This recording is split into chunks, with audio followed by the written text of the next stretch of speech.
자, 리옹의 이레니우스입니다. 왜냐면 여기서 사역을 했기 때문에, 리옹의 목자였기 때문에 이레니우스가 리옹의 이레니우스라고 그렇게 불려요. 176쪽입니다. 반영주주의자라고 그렇게 써 있어요. 영주주의를 박살내버린 사람, 영주주의를 대항하는데 자신의 삶을 바친 교부이기 때문에 반영주주의자다. 그렇게 지금 제목을 달았습니다.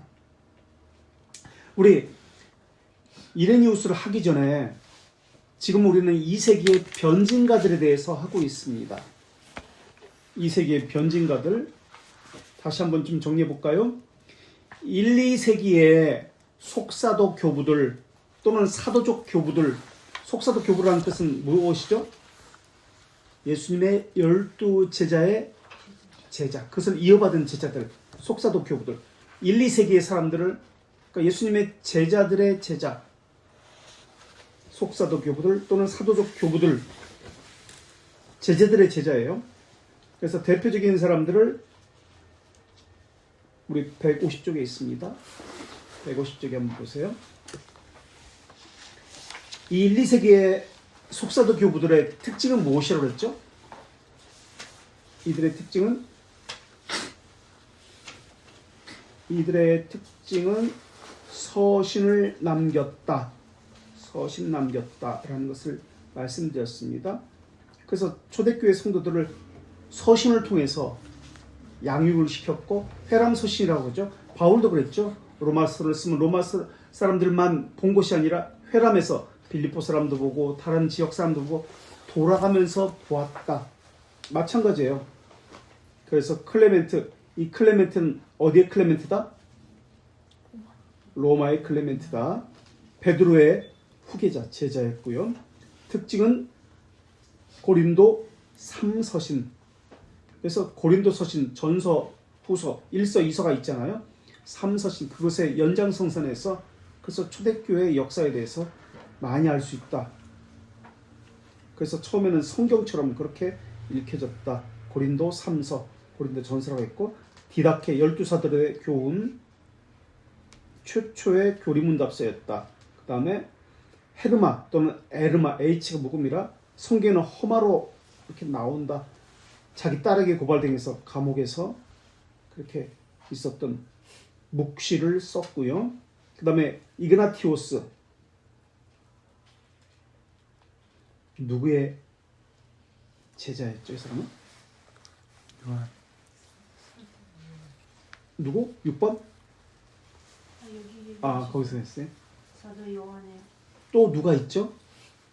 또 한 사람이 있어. 요한의 제자가? 폴리카. 이그나티오스는 안디옥의 감독이었고, 그 바로 밑에 폴리캅, 이 사람도 요한의 제자인데, 이 사람은 어디의 감독? 요한계시록에 나오는 서머나의 감독. 최초의 설교를 했는데 그 최초의 설교 내용이 중요하다고 했습니다. 이신칭의를 이야기했다. 자, 이것은 우리가 이제 살펴보았고요. 우리 지금 하고 있는 것은 2, 3세기의 변진가들입니다. 변진가 또는 호교론자. 변증했다, 호교론했다. 이들의 특징은 무엇이죠? 2, 3세기의 변진가의 특징은 어떤 서신이 아니라 이 사람들은 작품을 남겼습니다. 그렇죠? 작품을 남겼다는, 책을 남겼다는 특징이 있습니다. 변증적인 작품을 남겼습니다.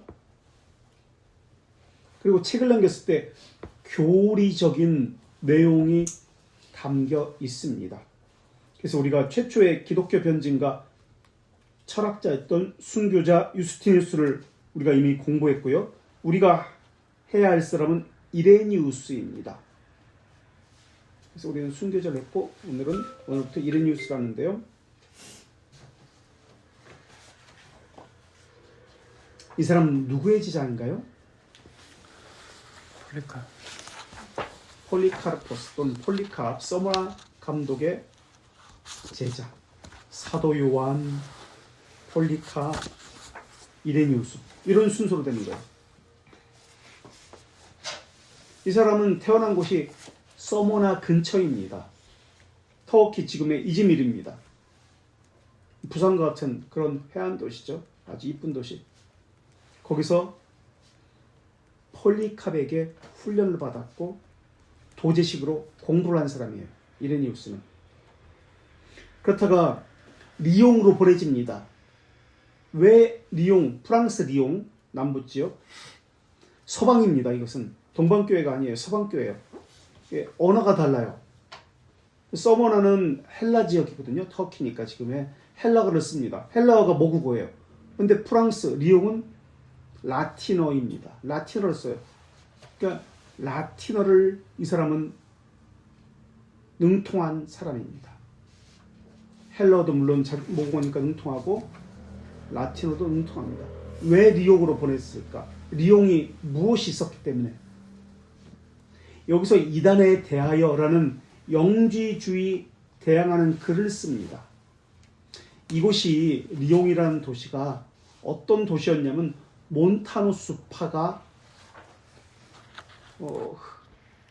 엄청나게 많았던, 그러니까 주류가 몬타누스파였습니다. 그래서 이것을 조사하기 위해서 폴리캅에 의해서 파견된 그런 사람입니다. 그래서 리옹으로 갔을 때 폴리캅은 순교를 당합니다. 그러니까 목숨은 건진 거죠. 이레니우스는 폴리캅에 의해서 리옹으로 가게 됩니다. 그래서 여기서 이단의 대화라는 책을 엄청난 책을 씁니다. 그래서 리옹에는 몬타누스파가 득세했고 교회가 어수선한 시기였습니다. 몬타누스파는 이제 좀 이따 이야기할게요. 성령에 관심을 많았던 사람들이에요. 성령파 그리고 종말론자들이에요. 몬타누스파는 좀 이따 말씀드리겠습니다. 자, 그래서 이단에 대하여 10년간 썼습니다. 반연지주의자, 반몬타누스주의자 이단에 대하여. 그 다음에 2, 3세기 변증가에 클레멘스가 나옵니다. 원래 클레멘트인데 앞에 로마의 클레멘트와 구별하기 위해서 알렉산드리아의 클레멘스라고 그렇게 불렀습니다. 알렉산드리아 교리학 교장. 이 사람은 윤리라는 책을 씁니다. 세 권의 책인데요. 기독교인이 어떻게 살아야 되는지 라는 책입니다. 그래서 권면, 교사, 잠록 요 세 권의 책입니다. 권면, 교사, 잠록 세 권의 저작. 이게 윤리라는 책입니다. 그래서 교사라는 책은 초신자를 위해서 쓴 것이에요. 그 다음에 2, 3세기 변증가 중 오리게네스라는 사람, 철학자, 당대 최고의 학자입니다. 그래서 지금 인류 역사상 최고의 많은 저작을 남긴 사람이 1등이 누구냐면 그렇지 6번 어거스틴. 그 다음 2등이 누굴까? 그렇지. 웬만하면 초대교회에서 이 사람 이름은 되면 됩니다. 좋은 책도 많이 썼지만 이단적인 성향도 이 사람은 많이 가지고 있습니다. 동일 본질이라는 용어를 처음으로 썼고요. 수도운동이 여기서부터 출발합니다. 수도운동. 그러니까 수도운 세미펠라기우스. 신인협력론. 이 사람의 신학으로부터 나오기 때문에 많은 좋은 점도 있지만 나쁜 교리적인 영향력도 이 사람에게 있다. 그 다음에 터툴리아누스. 삼위일체를 처음으로 설명한 사람이고요. 최초의 라틴어 신학자입니다. 근데 문제는 이 사람이 훌륭한 사람인데 기독교가 너무나 타락했고 윤리적으로 문제가 있기 때문에 몬타누스파로 말년에 전향을 합니다. 이단에 빠진 거예요. 말년에. 왜냐면 몬타누스파는 금욕적이었기 때문에. 종말론적이고. 그래서 터툴리아누스는 몬타누스파로 말년에 전향을 했다. 이단에 빠졌다. 그 다음 터툴리안의 제자였던 키프리아누스. 키프리아누스는 카르타고의 목회자입니다. 이 사람은 교회론에 대해서 아주 체계를 놓은 교리적인 교회론에 대해서 체계를 놓은 사람입니다. 그래서 우리는 지금 이러한 사람들을 살피게 됩니다. 참고로 이레니우스의 제자는 히폴리투스라는 사람입니다. 히폴리투스, 여기는 안 나왔네요. 히폴리투스. 자,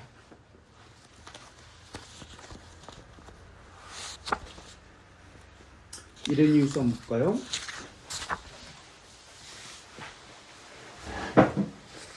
자신의 삶을 영지주의에 대항하는데, 몬타나 수파에 대항하는데 전 삶을 바친 교부가 이레니우스인데요. 영지주의 신학자가 있습니다. 그 사람 이름은 발렌티누스라는 사람입니다. 100년에서 160년까지 살았던 사람. 이 사람은 이집트 출신입니다. 알렉산드리아에서 이단 사상을 가르쳤던 사람입니다. 근데 로마 감독 후보까지 올라갔어요. 그러니까 존경받는 사람이에요. 로마 교회에서. 이 사람이 136년경에 로마로 가서 영지주의 학교를 세웁니다. 그래서 초대교회는 영지주의가 만연했습니다. 영지주의를 최초로 교리적으로 체계화시킨 사람이 이 발렌티누스예요. 조직신학자, 영지주의 조직신학자입니다. 영지주의 학교를 세우고요. 또 많이 가르쳤고, 이 사람은 사람을 셋으로 구분합니다. 영적인 사람, 육적인 사람, 물질적인 사람. 이렇게 나누어서 봅니다. 영적인 사람, 육적인 사람, 물질적인 사람. 이 사상이 로마 전체에 퍼지게 됩니다. 그래서 교회는 부패하고요. 잘못된 신학 가운데 놓이게 됩니다. 이것을 대항해서 물리친 사람이 이레니우스예요. 그런데 이것이 아직도 오늘날도 있어요. 영적인 사람, 육적인 사람, 물질적인 사람. 이것이 오늘날 어떻게 나타나면 혹시 책을 보셨나 모르겠으면 영의 사람, 혼의 사람, 육의 사람. 영, 혼, 육. 혹시 들어보셨나요? 워치만, 위트니스, 리. 벌써 수도원 운동이 나왔죠. 자, 이런 사람을 물리치는데 평생을 바친 사람이 이레니우스다. 초대교회 변진가였습니다. 초기 기독교 신학을 발전시키는데 지대한 공헌을 했습니다. 이 사람은 기독교 전통을 보호한 사람, 기독교 전통을 전해준 사람이에요. 그래서 전통은 해석의 기준이다 라고 했던 사람이에요. 기독교 전통, 기독교 교리의 전통을 전해주고 보호한 사람이에요. 이 사람은. 그래서 삶의 모든 해석, 기준, 이것이 전통이다 라고 했고요. 두 번째, 전통은 역사가 되었습니다. 그래서 기독교 역사는 이 전통에 의해서, 교리적 전통, 사도적 전통에 의해서 오늘 우리에게까지 전해오게 됩니다. 그렇게 공헌한 사람이 이레니우스예요. 그는 사도 요한의 제자였던 서머나 감독, 스리미나 감독, 폴리카르포스의 제자였습니다. 그의 대표적인 책은 이단에 대하여 5권째래요. 10년간 썼어요. 영주주의 이단을 논박하고 전통신앙을 고수하는 책으로 유명합니다. 영주주의만 아니라 몬타나 수파, 그 당시에 몬타나 수파가 엄청났거든요. 몬타나 수파도 논박을 합니다. 정통신앙을 고수한 책으로 유명합니다. 초기 초대교회 시기에 활동했는 영주주의에 대한 정보를 그의 작품에서 얻을 수 있습니다. 혼합주의죠. 혼합주의, 영지주의는. 그래서 누구든지 쉽게 이것을 접할 수 있고요. 누구든지 쉽게 이것에 대해서 수용할 수 있습니다. 영지주의는 조로아스트교, 신비주의죠. 조로아스트교에 대해서 쓴 사람이 있는데 니체 맞지? 뭐라고 썼을까요? 그 책이 있는데 조로아스트교를 독일어로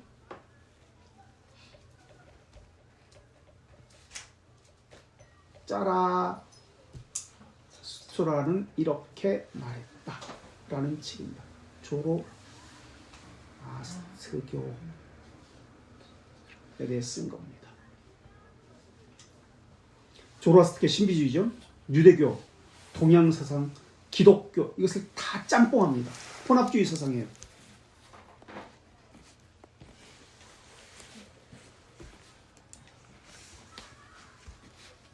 영주주의 책은 그동안 없었어요.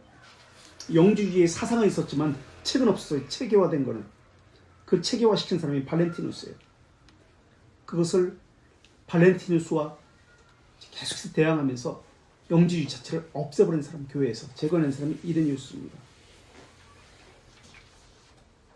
그러다가 1946년에 지금까지 영주주의 사상이 있었다라는 소리는 있었지만 실질적인 책은 발견하지 못했어요.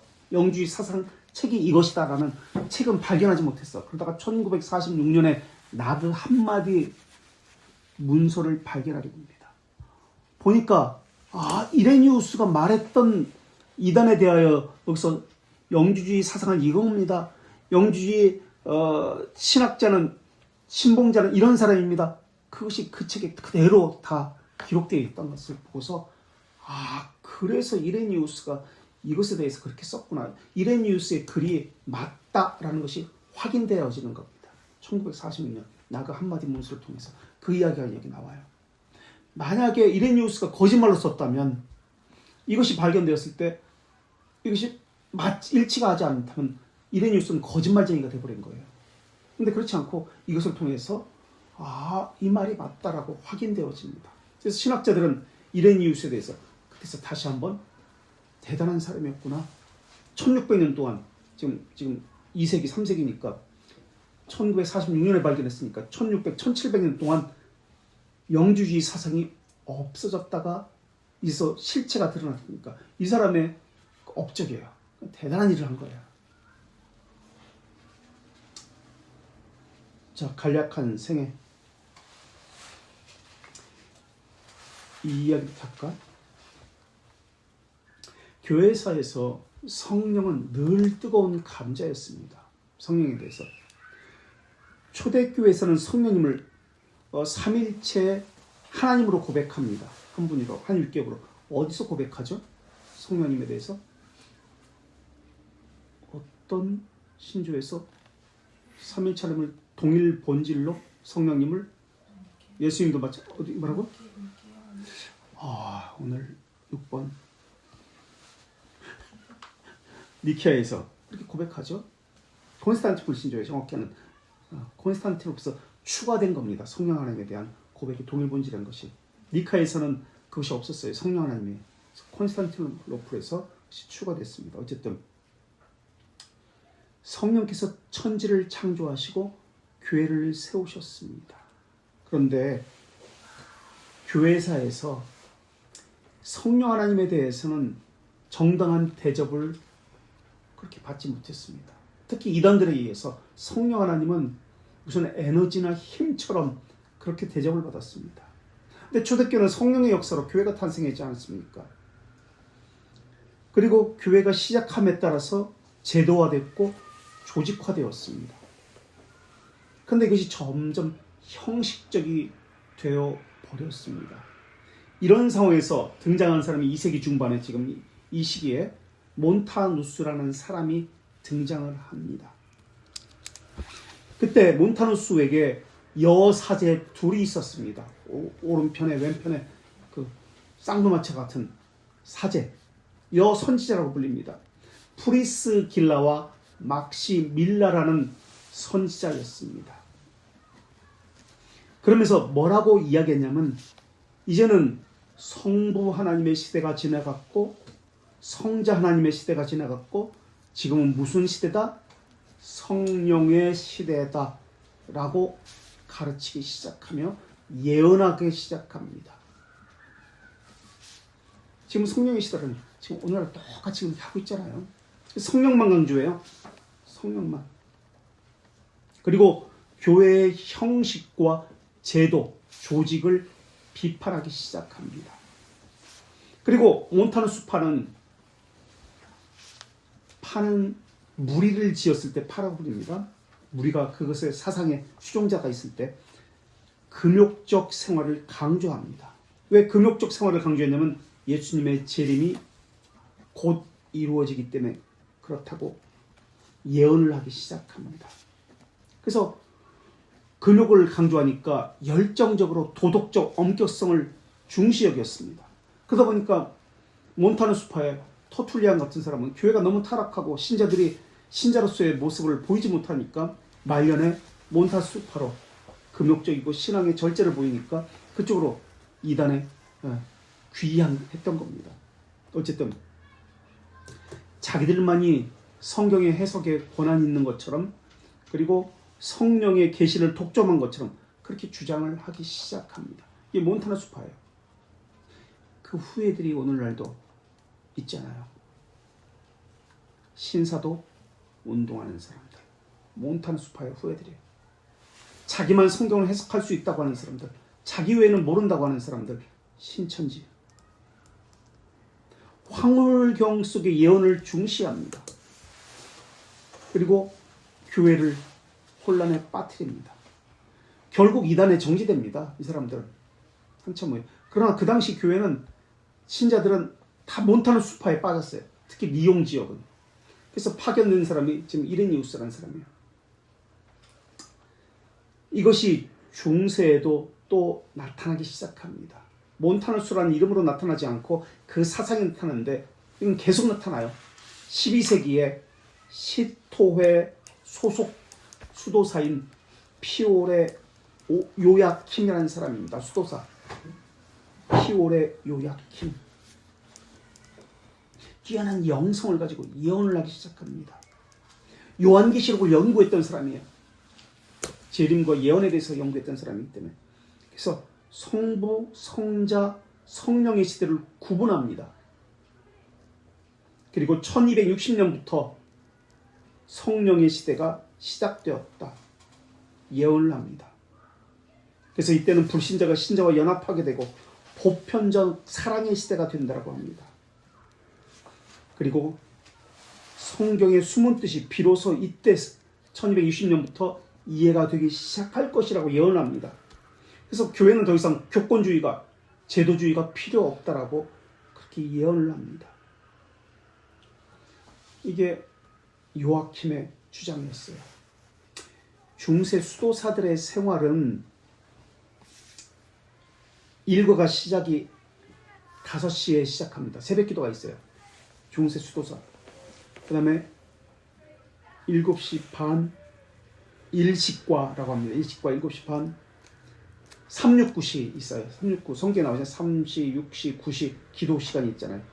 3시, 9시, 6시 점심시간, 9시 오후 3시 만과 그러니까 끝나는 것 14시 30분 종과 이제 모든 것을 그만두는 것 6시 수도사는 7시에 잠에 들었어요. 요아킴 사상이 이제 수도사로서 그렇게 신앙생활하면서 절제된 신앙생활하고 금욕적인 신앙생활하면서 프란체스코 영성파에 영향을 끼칩니다. 이게 중세교회에서 합니다. 그리고 이 요아킴의 신앙이 프란체스코 영성파에 프란체스코 수도사 가운데 영성파가 있는데요. 귀신 내쫓고 예언을 하고 그런 사람들입니다. 영성파에게 영향을 끼쳤는데 신곡의 작가 단테에게 영향을 끼치게 됩니다. 그래서 단테의 신곡 3권이죠. 지옥, 연옥, 그다음 뭐죠? 낙원인가? 천국이 아니라 뭐지? 낙원으로 그렇게 제목이 된 것 같은데 그렇게 영향이 끼쳐서 이단으로 정지됩니다. 종교개혁 시기에도 이 몬타누스주의가 나타나기 시작합니다. 누구에게 나타났나요? 종교개혁 시기에? 우리 이건 배웠었는데 급진주의자들, 제스레파 급진주의자들에게 나타납니다. 성령의 계시를 강조합니다. 임박한 재림을 강조합니다. 중세 성령운동처럼 성령의 직통계시와 종말신앙을 강조하기 시작합니다.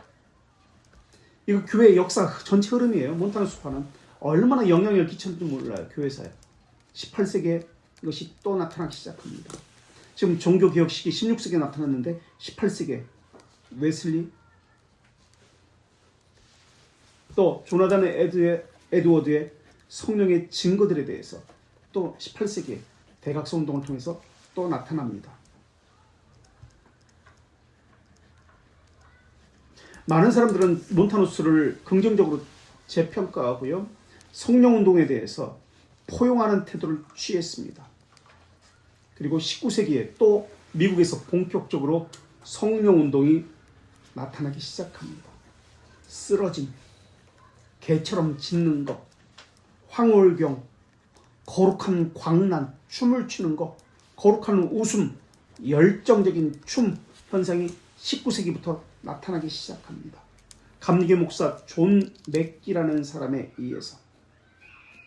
그리고 1830년, 이거 근현대교회에서 계속 배우게 됩니다. 미리 지금 말씀드리는 거예요. 전체적인 몬타누스파의 흐름에 대해서.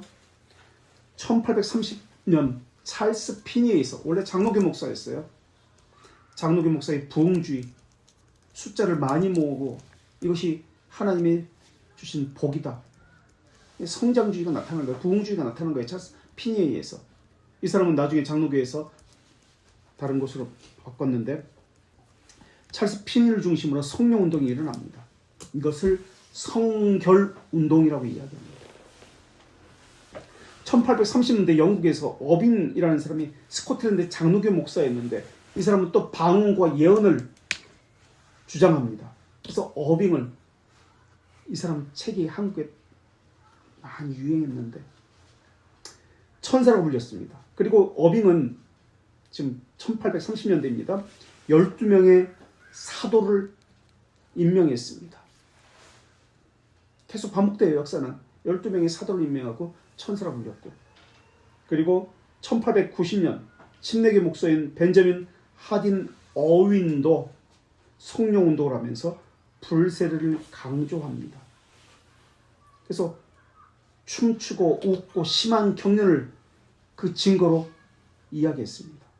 그리고 성화와 성령 세례를 동일시했습니다. 그리고 이것이 1907년 아주세 세례의 오순절 운동으로 이어집니다. 성결 운동을 펼치면서 죄성을 제거해야 된다고 사중복음을 강조합니다. 사중복음 뭐냐면 중생, 성결, 신유, 재림입니다.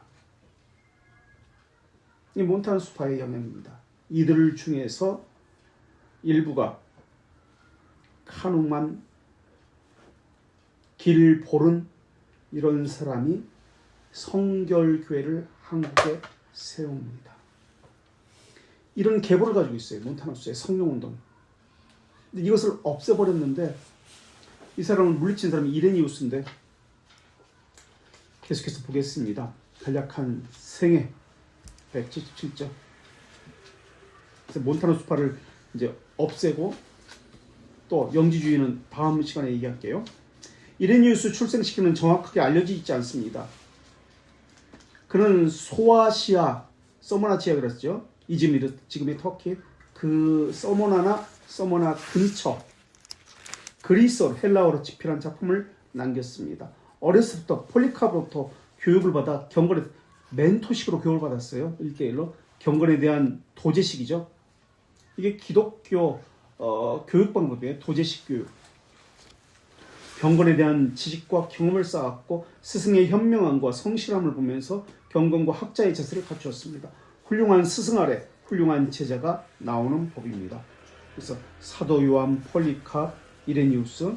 폴리캅은 리옹의 포티우스를 돕기 위해서 몬타누스파가 많아서 여기로 조사를 위해서 보내졌다고 말씀드렸습니다. 이때 리옹에 갔을 때 폴리캅은 서머나에서 순교를 당했습니다. 이 포티우스는 리옹의 최초의 사역자예요. 리옹의 최초의 목회자, 사역자. 근데 이 사람은 사과상자 같은 사도세자가 뒤주 같은 데 들어가서 죽었잖아요. 이 사람도 마찬가지로 포티우스는 상자 안에 들어가서 뒤주 같은 데 들어가서 순교를 당합니다. 근데 죽질 않았어요.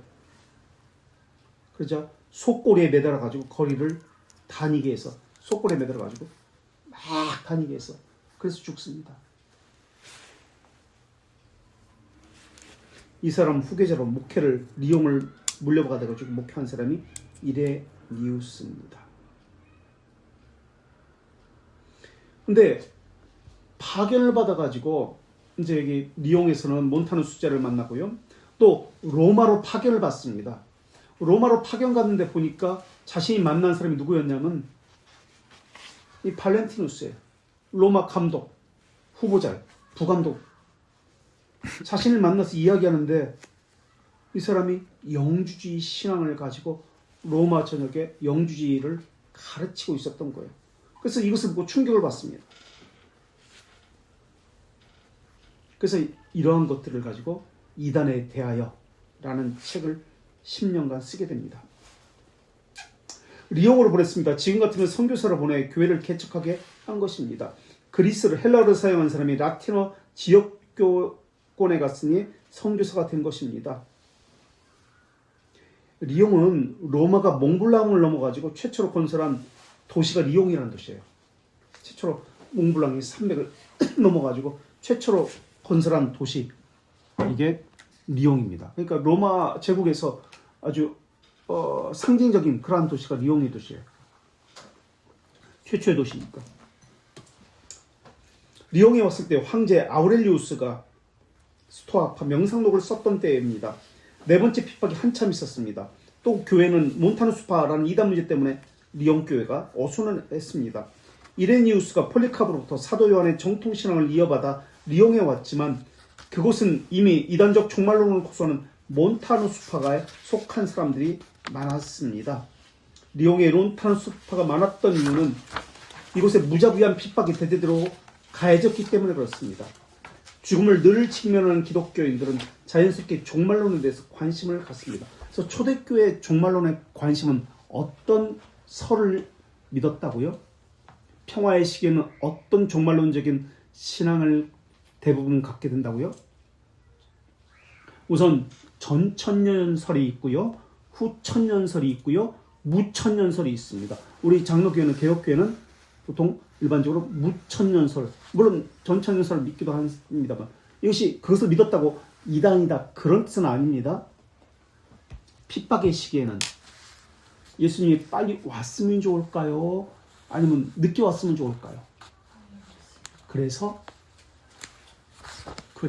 이들은 무엇을 신봉한다? 예수님의 재림에 대해서 관심이 있습니다. 빨리 오셨으면 좋겠어요. 핍박의 시기. 지금 계속 사람들이 죽어나가요. 지금은 핍박의 시기가 아닙니다. 그래서 지금은 무엇에 관심이 있다? 빨리 전 세계에 복음을 전해야 된다. 그래야 예수님 온다. 후천년설. 그래서 이 백투더 예루살렘 이런 것들이 판치는 거예요. 복음이 빨리 전해야 된다. 도시와 성시와 뭐 이런 것을 계속해서 이야기하는 거예요. 이제 전천년, 후천년 이거에 대해서 또 다시 다음에 또 나오니까 또 그때 다시 설명드릴게요. 죽음을 늘 직면하던 기독교인들은 자연스럽게 종말론에 대해서 관심을 가졌습니다. 사는 것이 너무 힘들고 괴로우니까 주님이 속히 오시길 바라는 마음이 간절했습니다. 그래서 죽으면 무엇으로 추대되었죠? 유스티누스 같은 사람 무엇이라고 불렸죠? 최초의 이 사람은 유스티누스 현증가지만 또 뭐죠? 그 앞에 뭘 붙이죠? 유스티누스 앞에 뭐 유스티누스 저스틴 영어로 저스틴 뭐죠? 그다음 저스틴 뭐예요? 항상 붙어댕겨. 로마 카톨릭이 이것을 최고로 쳐. 제일 높은 순교자. 저스틴 맞다. 순교자. 순교자 다음에 뭐예요? 그 다음 이 계급을 나누잖아. 등급을 나누잖아. 순교자가 최고야. 유스티누스가. 그 다음 뭐예요? 순교는 못했어. 근데 고문을 당해가지고 눈이 하나 없고 팔이 하나 없고 다리가 없어. 이런 사람을 순교를 못했어. 순교자가 조금 밑이죠. 로마 가톨릭 사람 이런 사람을 고백자.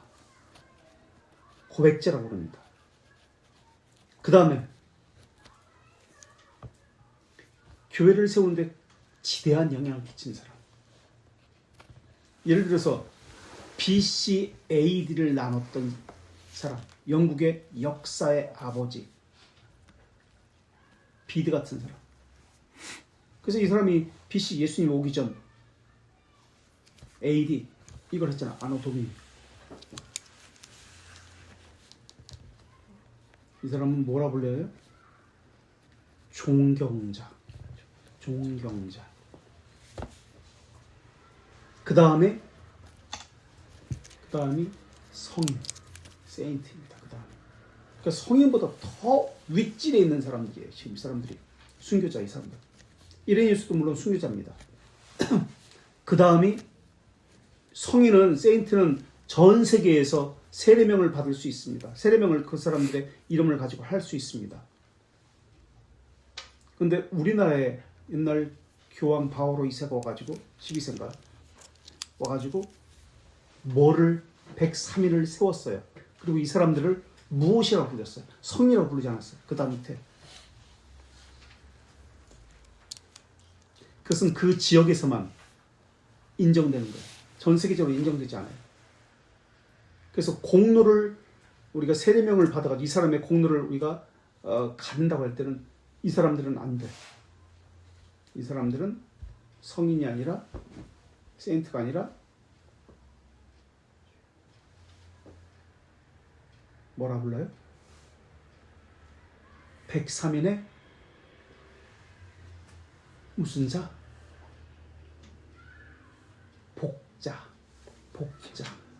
복자로 부릅니다. 그래서 순교자, 고백자, 존경자, 성인, 복자 이 순서입니다. 자, 폴리캅도 순교자가 되고요. 이레니우스도 이제 나중에 이제 순교자가 됩니다.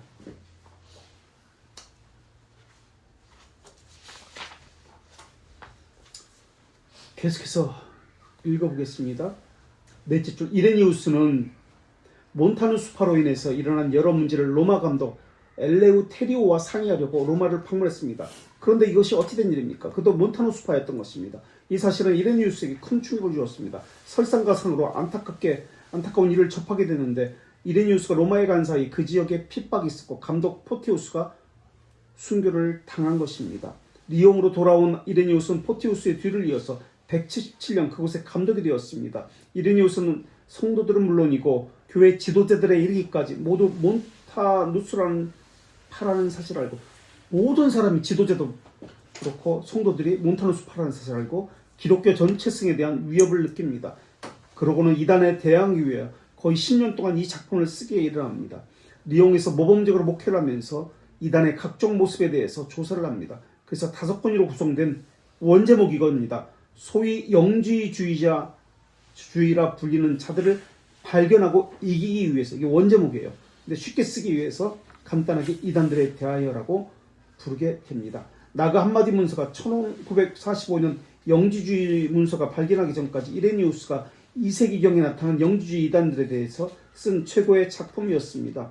기독교인들에게 이단적 사상들에 대해서 계속 가르치다가 202년 여러 기독교인들과 함께 순교를 합니다. 이레니우스라는 말은 헬라어 에이레네에서 파생된 단어입니다. 그러니까 에이레네가 무슨 뜻일까요? 이레니우스 단어적으로 에이레네 6번 몰라? 러시아 말로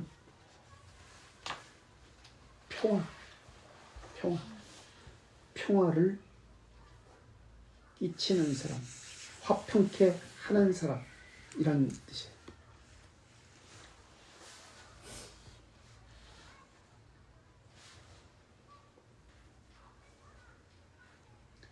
이레니우스가 활동하던 이 소아시아, 서머나 이쪽 지역에 이그나티우스, 폴리캅 스승이죠. 폴리캅, 파피아누스, 유스티누스 같은 이런 신학기 줄을 이루었는데 이 사람들을 가리켜서 후에 무슨 학파라고 불리게 됩니다. 이 학파는 안디옥 학파입니다. 그래서 안디옥 학파와 알렉산드리아 학파 두 주 부류가 있는데 특징이 있다고 했습니다. 안디옥 학파의 특징은 무엇이죠? 알렉산드리아 학파의 특징은 무엇이죠? 알렉산드리아는 오리게네스 그리고 아리우스 같은 사람들이 이쪽 지역의 사람입니다. 안디옥과 알렉산드리아 학파의 특징. 알렉산드리아는 성경을 해석할 때 어떻게 한다? 알레고리카게, 영적 해석. 알렉산드리아, 알레고리카, 영적 해석. 안디옥 학파는 성경을 해석할 때 어떻게 해석한다? 역사적이고. 왜 역사적이라는 말이 나왔을까요? 바로 이레니우스 때문에 그래요. 역사적 전통성, 사도적 전통성을 세운 사람이 이레니우스입니다. 그래서 이 성경 해석은 너무나 중요해요.